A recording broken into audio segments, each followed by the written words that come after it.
6 వరుసల regional ring road విషయంలో కేంద్రం అనూహ్య నిర్ణయం.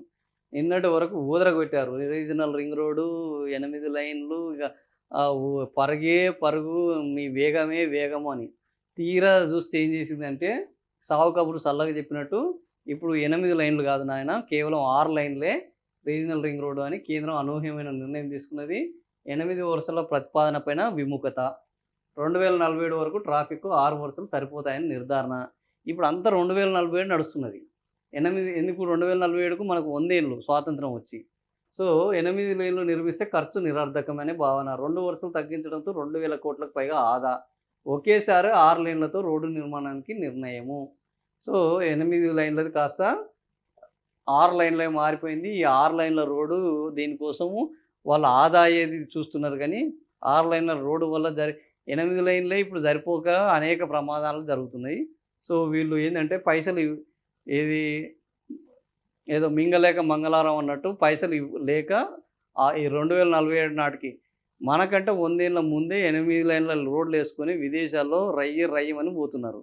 మనం ఇంకా 100 ఏళ్ళు అయితున్నా గూడా మనకు 6 లేన్‌ల రోడ్డు చాలు, 4 లేన్‌ల రోడ్డు చాలు, ఇంత క్వాలిటీ అవసరమా? ఇన్ని వేల కోట్ల రహదారులు ఎంత ఇంపార్టెంటో అనేది తెలిస్తే ఇది జేయొచ్చు. కానీ అది సో, రీజనల్ రింగ్ రోడ్ ఉత్తర భాగం 162 కిలోమీటర్ల నిడివి నిర్మాణానికి 18,600 కోట్లు ఖర్చవుతుంది అని ఎవరు national highway authority of India NHAI చెప్పింది. 8 వరుసల రోడ్డు నిర్మాణానికి కిలోమీటర్‌కు 60 కోట్లు ఖర్చవుతుంది.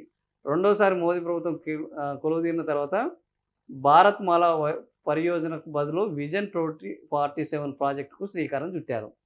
ఈ 2047 నాటికి చేపట్టాల్సిన ప్రాజెక్టులను ఇందులో డిజైన్ చేసింది. అప్పటికే పెరిగే జనాభా అవసరాలను దృష్టిలో పెట్టుకొని ఈ 6 వరుసల రీజనల్ రింగ్ రోడ్డు సరిపోతుందని నిర్ధారించింది. సో, అంతటిట్నే ఉందంటే అంతటిట్లా ఉండదు. ఆల్రెడీ మిగతా చోట్ల 8 లైన్‌లు వచ్చినాయి. అహ్మదాబాద్‌లో 8 లైన్‌ల రోడ్లు వచ్చేసినాయి. మిగతా ఆయనకు కావాల్సిన చోట 8 లైన్‌లు వచ్చినాయి. ఇప్పుడు తెలంగాణకొచ్చేసరికి 6 లైన్‌ల రోడ్డు సరిపోతుంది. ఈడ 8 లైన్‌ల రోడ్డు వచ్చిందనుకో, పారిశ్రామికీకరణ పెరుగుతది, పెట్టుబడులు వస్తాయి. అహ్మదాబాద్‌కు రావాల్సిన పెట్టుబడులు హైదరాబాద్‌కి వస్తాయి కాబట్టి, హైదరాబాద్‌లో మళ్ళా ఈ పెట్టుబడులు అనవసరంగా పోటీ ఉంది అని అనుకున్నారేమో, ఇక్కడ మొత్తానికి రేవంత్ రెడ్డికి ఏంది చెక్ పెట్టారు కేంద్రం. నేను బాయి, బడే బాయి, పెద్దన్న, వర్చువల్ ప్రారంభోత్సవాలు, వికసిత భారత్‌లో నేను భాగస్వామ్యమే అని ఇవన్నీ ఈయననో డప్పు కొడుతున్నాడు ఆయనకు. ఆయన ఈ బల కొడుతున్నాడు. సో, ఇద్దరికి ఇద్దరే తయారైపోయారు.